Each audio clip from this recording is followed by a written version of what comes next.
सब पे नजर अंदर की खबर।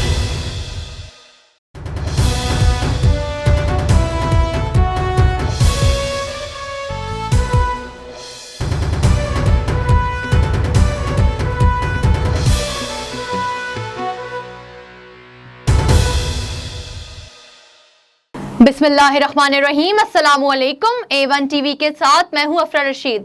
नाजरीन, आपको एक अहम खबर से आगाह करते चलें। इस्लामाबाद हाई कोर्ट ने नवाज शरीफ को पेश होने का हुक्म दे दिया।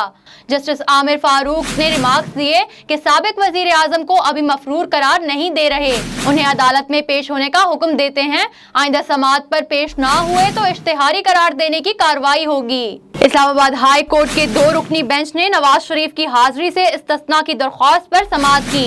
इस्लामाबाद हाई कोर्ट ने कहा, अदालत में रश है, किसी को कोरोना हो गया तो कौन जिम्मेदार है। वकील ख्वाजा हारिस ने कहा, मुझे अदालत पहुंचने में बहुत मुश्किलात हुई। नवाज शरीफ के वकील ख्वाजा हारिस ने दलाइल देते हुए अदालत को बताया कि एवनफील्ड रेफरेंस में नवाज शरीफ की मेरिट पर जमानत मंजूर हुई। नवाज शरीफ इलाज के लिए बैरून मुल्क गए, वापस ना आने की वजूहात दरख्वास्त में लिखी हैं। अदालत ने इस्तफसार किया, इस वक्त नवाज शरीफ जमानत पर हैं या नहीं, जिस पर वकील ख्वाजा हारिस ने कहा, पंजाब हुकूमत ने नवाज शरीफ की दरख्वास्त जमानत मुस्तरद कर दी। इस्लामाबाद हाई कोर्ट ने कहा, क्या जमानत खत्म होने के बाद नवाज शरीफ को अदालत में सरेंडर नहीं करना चाहिए था।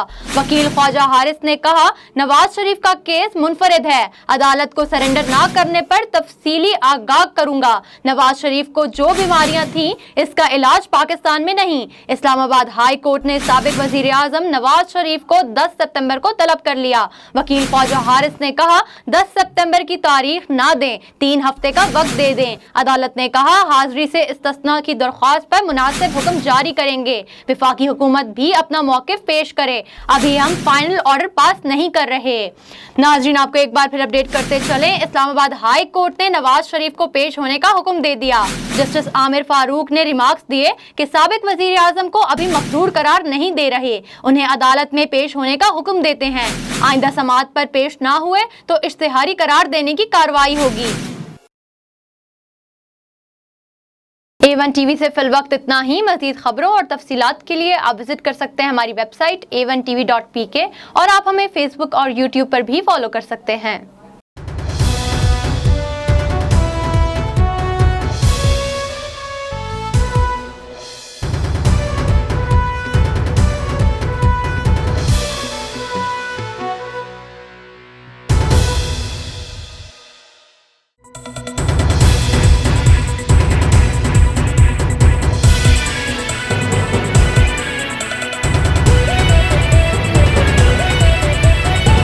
A1tv सब पे नजर अंदर की खबर।